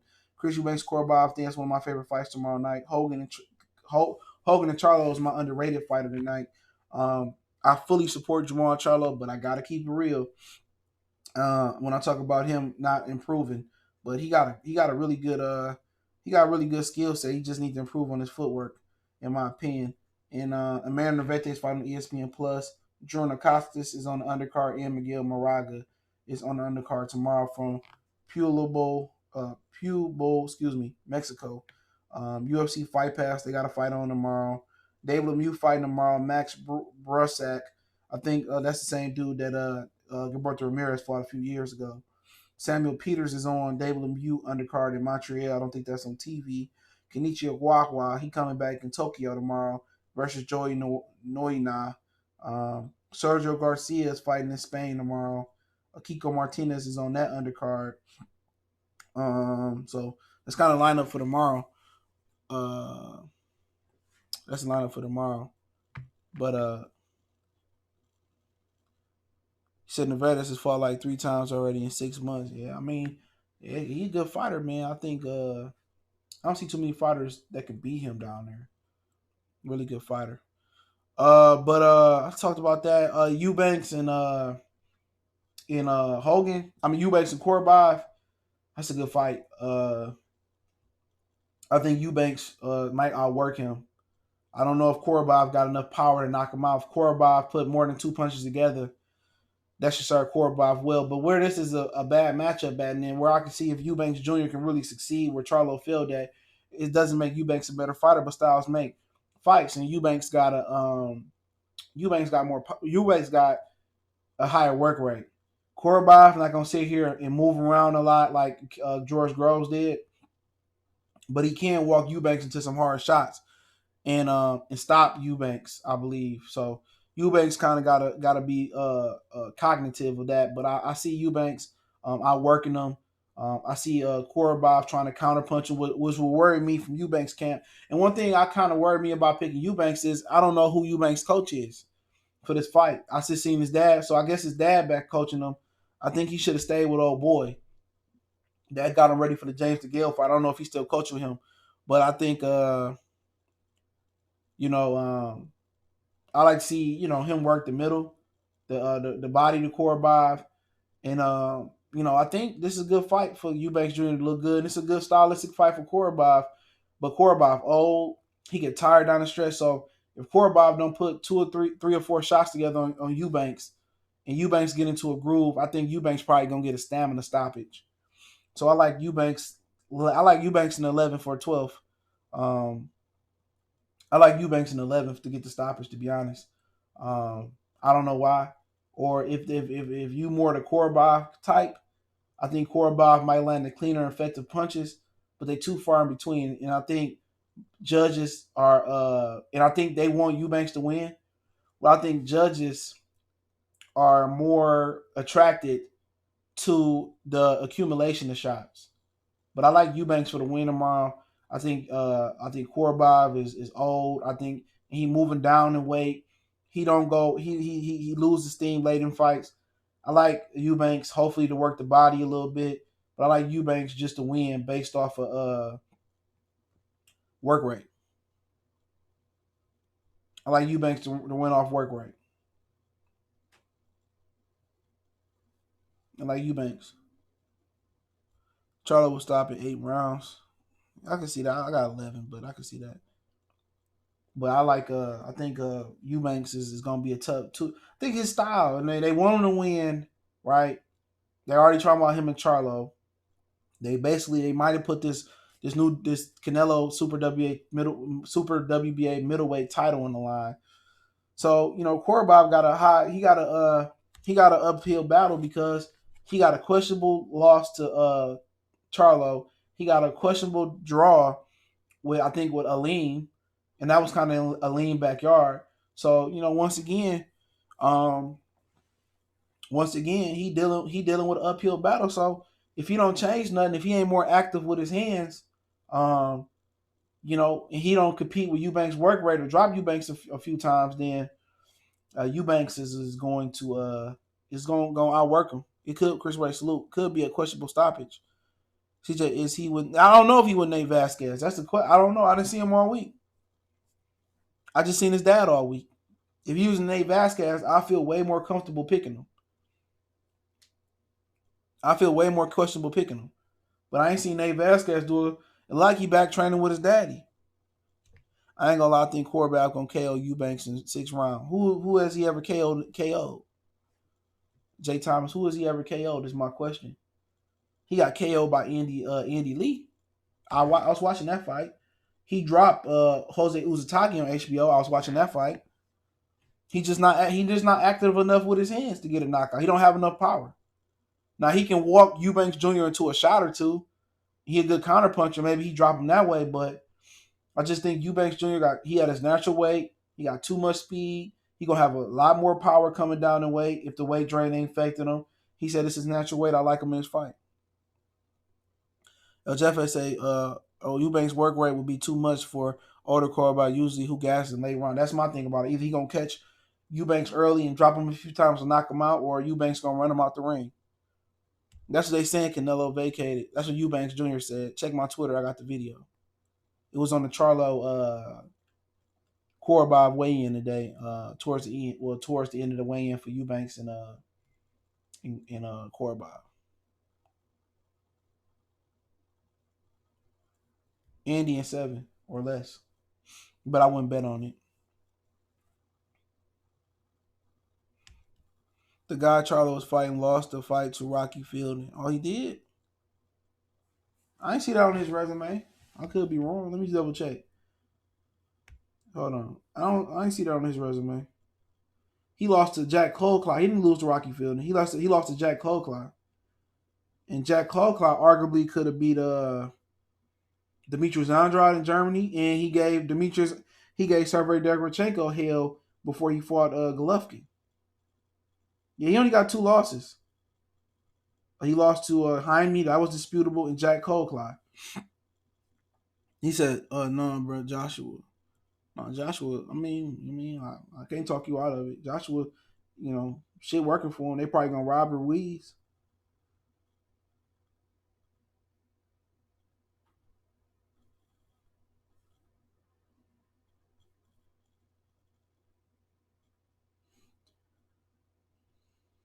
You know, but like I said before, it wasn't no fluke with Joshua and Ruiz. But let's talk about Dillian Whyte, and then I'll open it up for questions.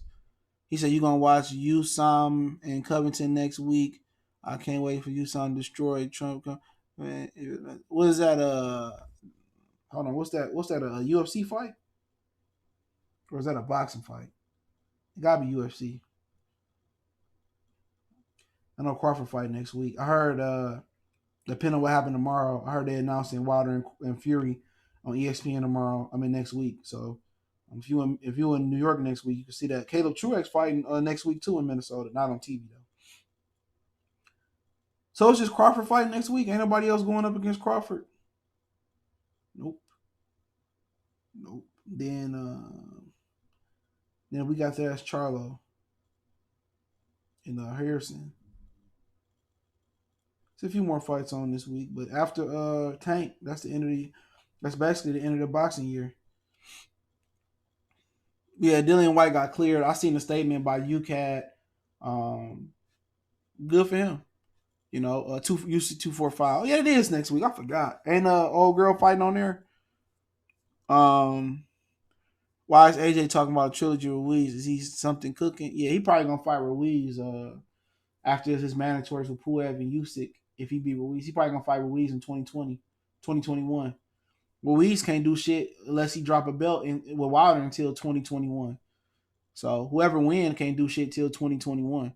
But Dillian Whyte, at the end of the day, Dillian Whyte looks fat, terrible, sloppy, versus Wach.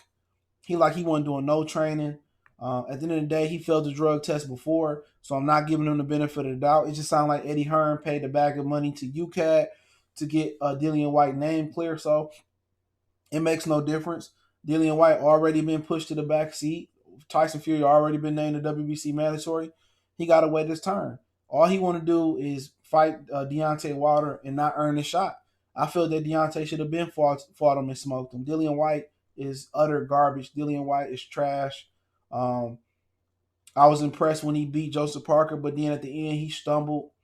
Um, Oscar Rivas dropped him a couple times. Like Dillian Whyte, like he said it's boxing. He said it's nothing personal about Deontay or Tyson Fury.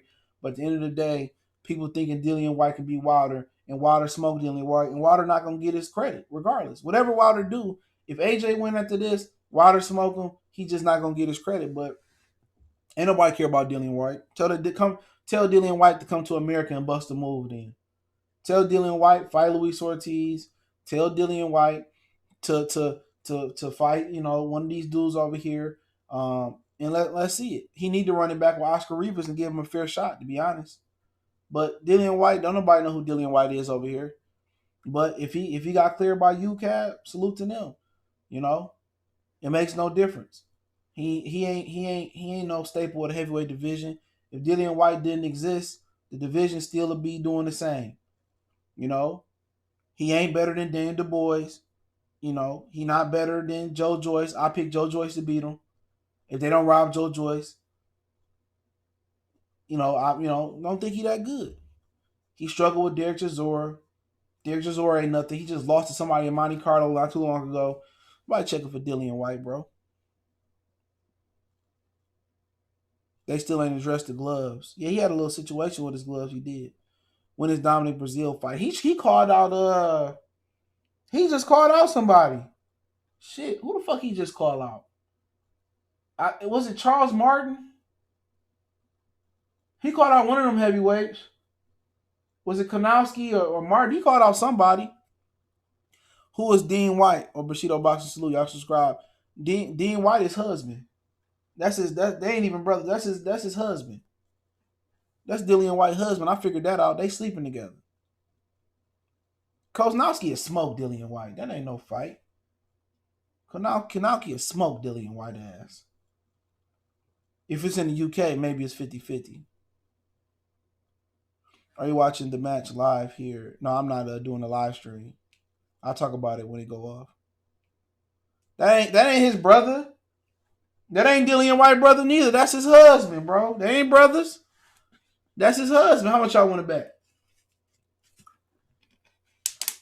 That's Bert and Ernie right there. That's his husband. Oh, he said Brazil pulled out the Charles Martin fight. They booed up. LMA booed up. That's his husband. Very convenient how now the fight tomorrow he get clear. Eddie Hearn dropped that bag. That's Dillian Whyte's husband. I guarantee you that's his husband. Where can you stream it? I don't know. First row. You can use a Reddit stream. They got Dean Whyte as a sibling on here. That's his boyfriend. I heard they weren't brothers. I don't know. Makes me no difference.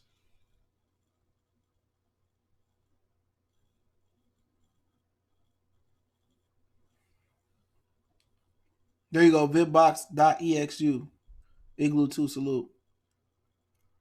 But that's it. I don't really care about Dillian Whyte. Y'all got some questions? I'll answer them real quick. I'll take on all questions. Miles sleep. This nigga sleep like a human, dog. I swear he do.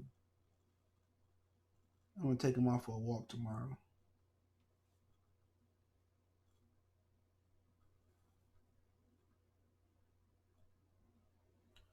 What time is the match tomorrow? Eastern Standard Time, 3:45 is the ring walk. 8:45 UK time. Buffalo gonna win the Super Bowl. Right now, y'all getting whooped by the Pistons. We ain't worried about Buffalo. What about the Pacers? What about them Pacers? Did you hear Dean Whyte's story about him saving the plane? I seen the title. I didn't watch it. He stopped the dude from opening the door. I've been beating his ass too. Shit. Dude changed his last name to Whyte. You right. I told you that wasn't his brother, bro. I heard it somewhere.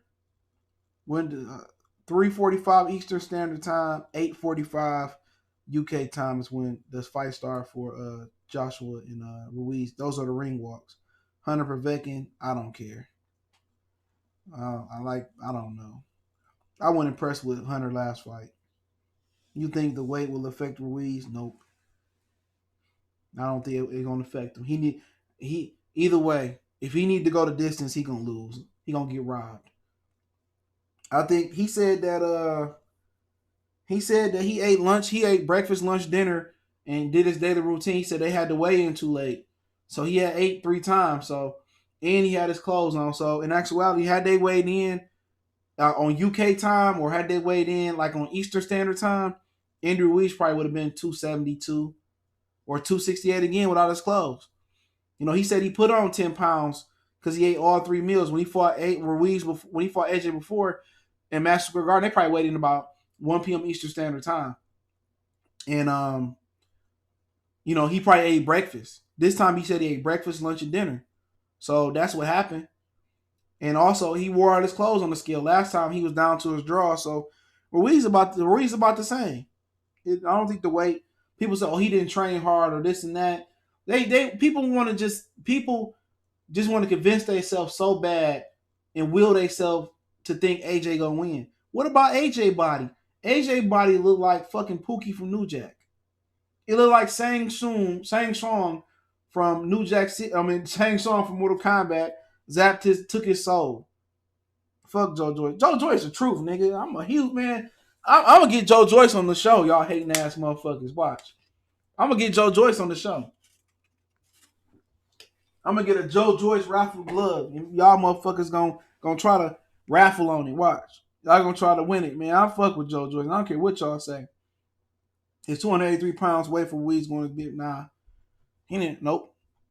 When I heard his nope. Big Baby Miller coming in there at 320. Well, he on that shit. Do you think 118 is the most underrated division? Exactly. Yep. Even with Ryan Burnett retiring, and I'm mad that he retired because of his back injury. But Rigondeaux coming back down there. You got Nonito down there. Well, Luis Neer, you cheating ass. He got out of there. You got the Casamayor guy, whoever just beat Tite. You also got Joshua Greer that's campaigning there. Oblali. You still got Rasheed Warren. Yeah, that's one of my favorite divisions, dude. Bantamweight. And then you can get Juan Estrada moving up, maybe Sora Rivenstein moving up. Manny Rodriguez still there because Luis Nery came in overweight and they refused to take the fight. So I like 118. Definitely most underrated one of the most underrated divisions out there. Why is Ortiz too old for Wilder, but Mayweather at his age ain't too old for Canelo? These bias fans killing me. True. You got to check out that Crawford and Ward. Hey, I seen it. I seen a little clip. We talked about it yesterday. Big Baby Miller versus Joyce, nigga. Especially without all that gas, all that illegal gas in Big Baby Miller tank. Care what y'all say. You all have to be Joe Joyce versus anybody. Picking Joe Joyce besides Wilder, Fury. Shit, Joe Joyce versus Luis Ortiz. I take Joe Joyce. Care what y'all say. If I'm wrong, I'm wrong. I don't get Joe Joyce on the show, dog. Y'all gonna come back on y'all. Yeah, y'all already is coming back. Shit, it's the Pistons. C-Dub say, he said, what you think? My bad. J-So said, what you think about the Charlo Hogan card? I like the first two fights. Let me look at it again. I like the first two fights for sure. Or the last two fights. Eubanks, we talked about that. I like Charlo fight. That's the only one I can notice. I like the last two fights. Dan Rayfield Klein. Yeah, you gonna talk about he didn't train hard. Man, nigga, your stomach like this, nigga.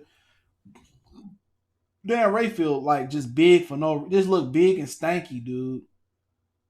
Big and stanky. Like, you don't got no... he didn't train hard. Like, are you serious? Out of all people, you ain't got an ounce of muscle on your body.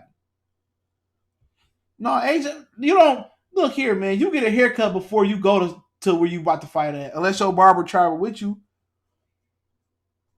Like, for real, AJ don't care about his hair. Man, AJ might be a clone. I ain't seen enough of Frank Sanchez, to be honest, but I've seen a little bit of him. Dave Farrell never trained a day in his life. He act like he know about losing weight and training. Exactly, bro. Fuck up out of here. Ain't never been in the 3-point stands. Ain't never hit a baseball. I see AJ Bourne this fight to a UD like Vlad and Ibrahimov if his chin hold up. Straight to drive and grab. Yep. I mean, that's a possibility. It's a possibility, but Vladimir Klitschko, he mastered that shit, though. Vladimir Klitschko was able to pace himself. He was able to move the whole fight. And Andrew Ruiz, the difference between Ruiz and Joseph Parker was scared to get hit. Andrew Ruiz ain't scared to get hit. So that's where that might have my stomach rumbling and shit. I ain't ate shit all day. Jim Animal IQ, if AJ loses, his career is over with. In my opinion, it is. Just not because he got 2 losses. His psyche. But we've seen this happen before, he can bounce back. Javier Lopez, somebody in the boxing boy said AJ got the Foster kid haircut. I was wrong. You ain't lying, bro. Big Baby Miller dug Joe Joyce. He did. I forgot he did. And Rigo and Nuiwa. I like Nuiwa. I think Rigo passed his expiration date. What's the backstory versus Eli versus Ellie versus Fight Hype B? I don't know. I forgot. I know they don't like each other. I don't be making me. Ain't nobody gonna do nothing. Ain't nobody gonna swing. Ain't nobody gonna swing on God. I think Ruiz came in heavier because in the first fight he felt the strength of AJ. I don't think he's afraid. The way he explained it, like he I don't think he meant to. I don't think it mattered because he said he ate all 3 meals and drank fluids. He said the weigh-in was so late and he had his clothes on. I think Ruiz the same. I think it's the same as the first time. People saying 15 pounds, but I'm telling you, it's the same. The clothes probably threw the scale off by let's say 5 pounds. So what he came in 283. So that put him at 278. He said he ate all 3 meals before today and drunk fluid. He probably put on 10 pounds. So Ruiz, practically with the clothes on and eating all 3 meals, Ruiz is the same weight. Ruiz the same weight. The weigh-in was just later. When you hear his explanation, well, that's what Chris Eubanks Jr. said. Marvin Guerrero, he vacated the middleweight WBA title. Check my social media page where you can check all of them. It's on there. It's the last post, or you can go to the weigh-in and look at Chris Eubanks Jr. Interview after he weighed in for Korobov on Showtime, Show Sports on YouTube. The homie just compared Luis Ortiz to Mayweather. I think he was just talking about the weight. I'm at the age. Why nobody knew say no? Nobody talk about how Dillian Whyte dug Jarrell Miller in 2017 when he blocked him. Both of them some drug cheats. Timothy Bradley. Yeah, I got a video coming tomorrow about Timothy Bradley said about Crawford. So that's already done. I might drop it tonight. Might drop it tomorrow. I got a lot of videos already done. Uh, who do you think Devin Haney's first big fight will be against since Lomachenko? It's gonna be Javier Fortuna. To me, that's a huge test. And then the other big fight's gonna probably take place at 140 for him. I think he's gonna move up soon. Chris Eubanks about to take over 160 division. Renardo too. Yeah, all right. In my blueface voice. I know him and Charlo will be a fight that I go to. I'm gonna go to that fight. If him and Charlo fight next, I'm gonna go. I don't care what they fight. I'm gonna go to that shit. If everything's straight. Iglo 2, AJ going to knock out Ruiz, and then AJ is going to get knocked out by Wilder. He ain't never fighting Wilder, so that's a dream. In my dreaming. In my Atlantic Star voice. In my dreaming. Na, na, na, na, na, na. In my dreaming. This motherfucker singing Atlantic Star. He ain't. You must be dreaming if you think he gonna fight Wilder. Unless Wilder end up getting knocked out or lose a leg or something. Korobov, Jason versus Eubanks and Charlo versus Hogan is actually a solid fight. Yeah, it's a solid fight card. I'm looking forward to that. Or Cali versus Glowowski, who wins Glowowski's. You gotta ask me. Lawrence O'Callaghan, garbage. He beat up Dillian Whyte in sparring. Con Enigma salute. Box 5BF. Anyone seen Dan Rayfield block Tom Biz view of the press conference with his body? That shit crazy. Justin Trouble, salute. He said, now that I think about it, Canelo about to steal Eubanks from Charlo. I doubt it. He could, but I doubt it if Al Haymon let it happen. But Al Haymon is a businessman. Who wins Parker versus Martin? Some tells me that Martin. I got Parker. But I don't know. Both of them soft. Don't make me no different. Well, Gaines at almost 20 pounds in the interview. He said he wanted to lose 8. I just explained it, so I ain't going to say it again. Tevin versus JoJo. Yeah, I heard that's done. JoJo Diaz should win that fight. But hey, if Tevin win. It makes me no different. I care about that division. That division full of second-rate fighters. Charles Martin versus Joe Parker, solid fight. I heard they trying to do Joseph Parker and Usyk for the WBO title if Andy drop it. Dan Rayfield versus Dean White. I got Dean White all day, bro. Dean White been in the gym enough. Is Haney versus Fortuna? I heard the zone. It's probably gonna be on the zone. Courtney Richardson, salute. Y'all keep asking questions. I'll let y'all know what the new rumors are today is, or what I heard. It may not be nothing. Like I said, it's what Andy Ruiz had to say. He said, they made us wait until 4:30, almost 5 p.m. here. Let me see what time Saudi Arabia is, so I'll give y'all a better estimation.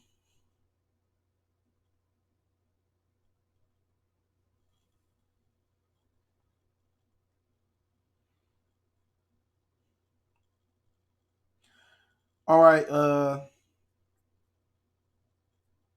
on. It's yeah. I think hold on. I'm trying to do the math.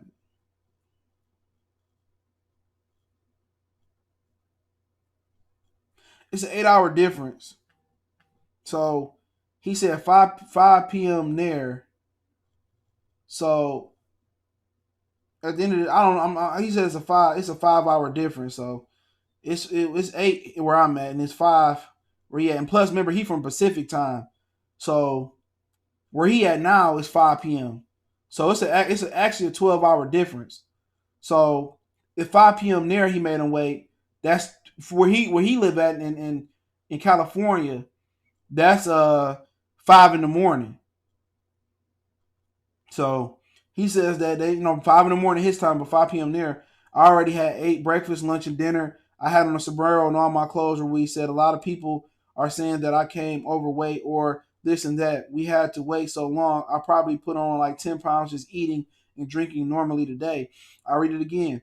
Where we said they made us wait until 4:30, almost 5 p.m. here. I already ate breakfast, lunch, dinner. I had on a sombrero, all my clothes. Where we said a lot of people are saying that I came overweight or this and that. We had to wait so long. I probably put on like 10 pounds just eating and drinking normally. So that's what Ruiz had to say.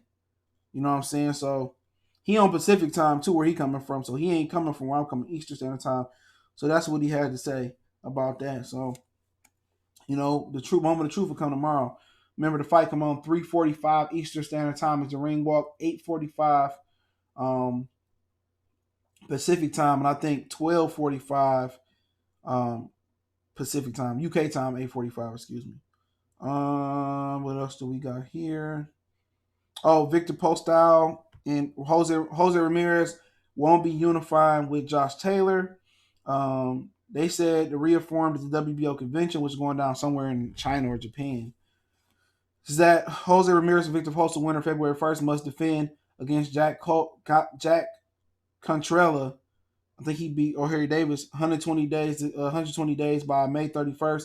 No unification exception allowed as Ramirez delayed the WBO super lightweight mandatory to face his WBC mandatory. So basically, it won't be no undisputed champion next year.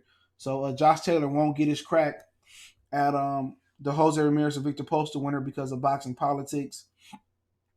Um, Also, the WBR are planning to talk to the IBF about the heavyweight situation. Puev is IBF mandatory, but USIC teams are pushing for the WBO mandatory shot at AJ belt. If the belts are vacated, Parker team wants to face um, USIC for it. But first, Parker will return on February 23rd in the United States. So all of a sudden, USIC first wanted to fight an intern fight, but now he pushing for it. So what may happen? What may happen is I heard that Ruiz will drop the IBF belt. Puev and Konaki might fight for that vacant belt on the Wilder and Fury undercard February 22nd. You also might have Sergey Lippiets and the guy who beat Luis Scalazzo, Qdoba, and they might be fighting for Earl Spence IBF belt or the intern belt. And and then I guess Usyk will go ahead and fight Puev. Fight Andy. You know.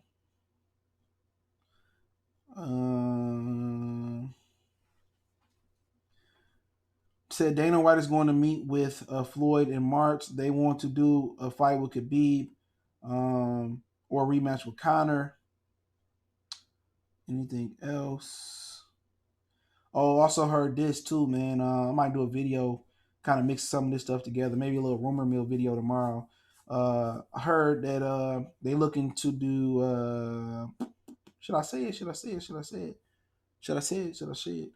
They look. Lara and Lubin might be next. Um, They said that can happen if Hearn goes to 160. I don't know what Hearn got to do with it, but they're looking at doing Lubin and Arizona Lara next, so that's a good treat for y'all in 2020. Um, what else? Trying to see if anything y'all don't know. I don't think nothing else.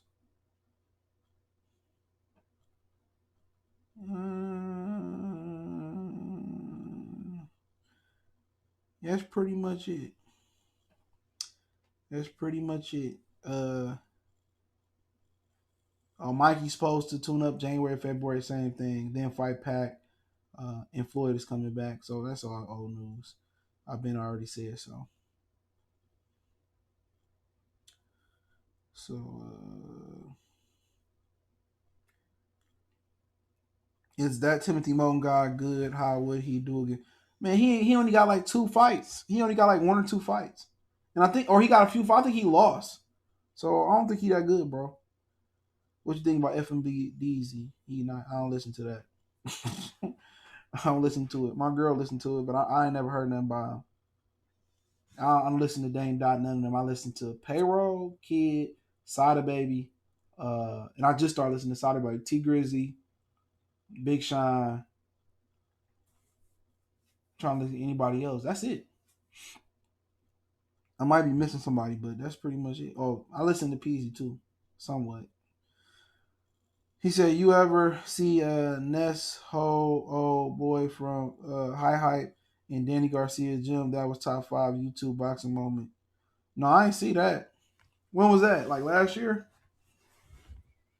Do you think Jermaine Franklin is ready to step up? Man, he needs some more work. But I seen him fight in person. He fought at the soundboard. He was the main event. Burchett will stop Oscar Valdez easy. Yeah, at this point. Why Parker getting the opportunity at a shot? Yeah, he ain't fought nobody. No more boxing for 704 salute. So you done changed the whole little name, bro. Then they took the whole Dallas, Texas for YouTube. Make y'all change y'all name. I got any more questions? If not, now this nigga done got on the floor. He done woke up now. You just want to say hi? No, he don't. He would have ran over here. But yeah, I think a lot of y'all Lubin and old boy, that's a good ass fight though. Lubin and Lara. Too bad ain't nothing on the line for that fight. What y'all think about Lubin and Lara? Let me know what y'all think. Well, other than that, that's what's going on in these streets right now, man. I know Yugas got ordered to fight Alexander, or whatever his name is, Booz Putin. I ain't seen Booz Putin fight. Somebody say he fight like a Lomachenko a little bit. I seen him fight a little bit before, but I just can't remember. I did a little small film work on him. So Dennis Yugas could fight for that regular title, and if maybe Pacquiao drop it, maybe he can get it. I don't know. He's a great fighter. Got Lara. Yeah, I think that's a tough fight for Lubin, but Lubin definitely got the skills to beat Lara in the youth. He got the power. I really, really like that fight, man. But yeah, man. Nobody got no more questions. Cowboys taking L's to the beard, man. I couldn't believe that shit when we was live last night. I couldn't believe they lost to Mitchell Bum Trubisky. Cowboys is garbage, dog. I didn't think they was that garbage. He said, "Better leave that old man alone." You ain't lying. Lara need to move up and do something with his life. Moose Putin is alright. Him and Yugas would be a good fight. Wonder what Ray Robinson doing. Shit. What's Josh Kelly doing, dude? I ain't heard shit from Josh Kelly. He said, "Hey, Dallas, Texas." Cowboys, y'all, man. Cowboys got whooped, man. Jerry Jones got kicked off the radio station today for cussing.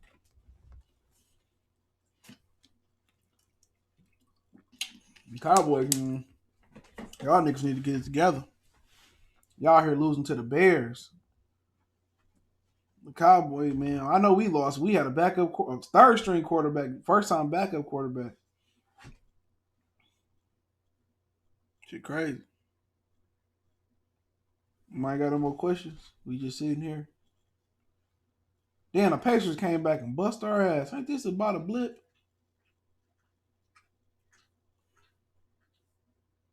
Nobody got nothing else to say. Earl Spence cursed the Cowboys. They cursed each other. Cowboy fans never learn. You ain't lying. They don't never learn. Oh yeah, ain't man. Come on. Oh, cool. Earl Spence, man. I heard they was in discussions to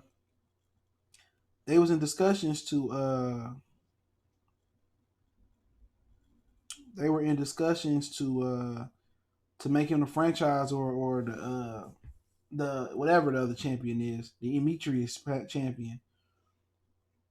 So there's in discussions to do that for him, but I don't know where that's gonna go for him. But give me 1 minute.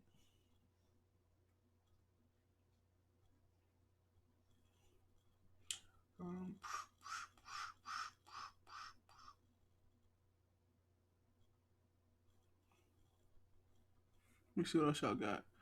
You got Discord? No. What is Discord? What is Discord? I hope the Vols play Michigan in the bowl game. Man, y'all made the bowl. Tennessee made a bowl game.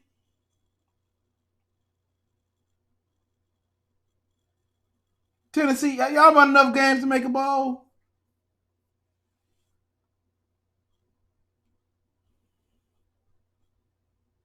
I'm asking. Did Tennessee win enough? Rashidi Ellis, what you think about him? I like him. He can fight. Good hand speed.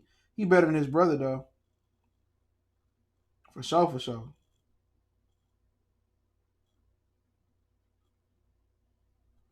For sure, for sure.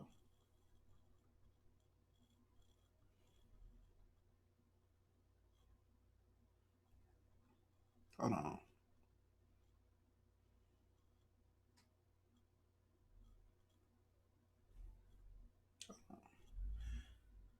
His brother's straight, but Rashidi Ellis, he could be a world champion. Hoosiers gonna beat Michigan this year in basketball. Okay, yeah, all right. Is y'all even ranked? I think we just beat we beat Iowa today. Iowa ain't shit though.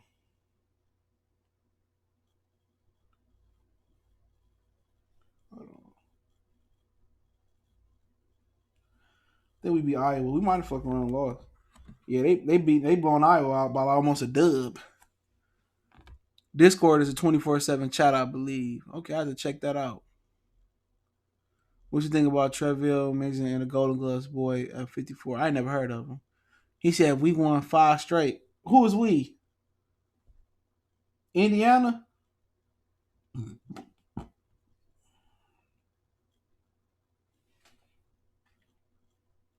Y'all ain't been shit since y'all had Victor Oladipo.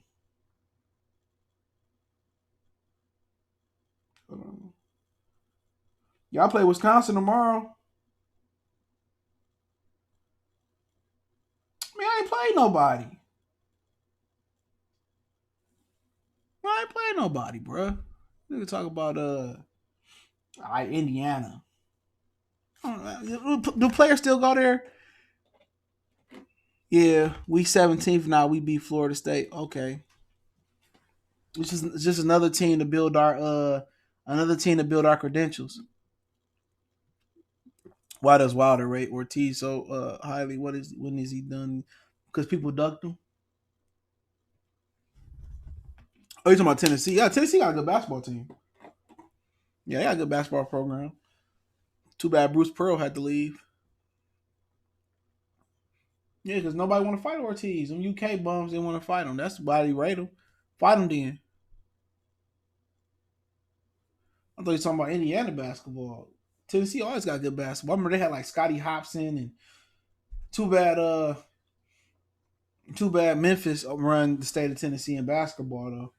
Wait till James Wiseman get back, Penny Hardaway and guys like that. Y'all better go get Candace Parker to play. Shit. Penny run the state of Tennessee, bro. Why can't we beat Ohio State in football? Maybe changing. I don't know. We suck. It is what it is. Ohio State Ohio State might win a national championship. I like LSU though, for sure.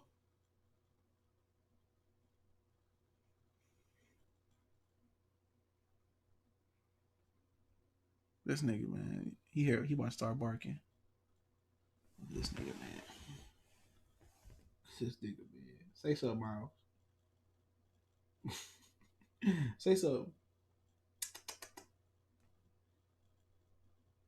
That nigga just be chilling like a motherfucker, man. Miles hella chill, bro. Miles hella chill. All right, 76ers is still a threat in the East. Yeah, for sure. Trey Drummond, hell yeah. Deion Sanders might be. I heard that. I did a video on it. I hope so. I don't know if Deion want to be putting in that type of work though. You know, that's a lot of work being a college coach. You got a lot of job security if you do well. I was talking about Indiana and basketball and Tennessee and football. Both of them suck. I mean, come on.